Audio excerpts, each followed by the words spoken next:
Welcome to part 1 of my tutorial on how to play craps, a popular dice game played in casinos around the world. Whether you're a beginner or just looking to brush up on your skills, this guide will help you get started. I do not speak Tagalog. This is all done with AI. Upang magsimula, pag-usapan natin ang pangunahing layunin ng mga dumi. Ang laro ay nilalaro gamit ang dalawang dice, at ang layunin ay tama na mahulaan ang kinalabasan ng roll.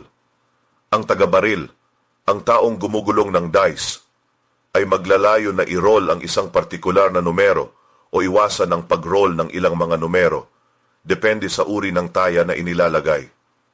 Sa kabilang banda, ang mga manlalaro na hindi nagpapagulong ng dice ay maaaring tumaya sa kinalabasan ng roll, alinman laban sa taga-baril o kasama nila.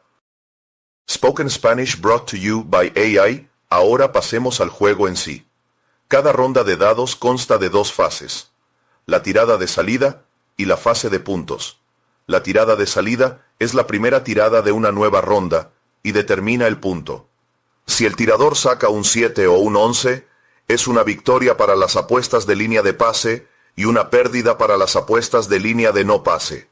Por el contrario, si el tirador obtiene un 2, 3 o 12, es una pérdida para las apuestas de línea de pase y una ganancia para las apuestas de línea de no pase. Once the point is established, the second phase begins. The shooter will continue to roll the dice until they either roll the point number or a 7. If the shooter rolls the point number, it's a win for pass line bets and a loss for don't pass line bets. If a 7 is rolled before the point number, it's a loss for pass line bets and a win for don't pass line bets.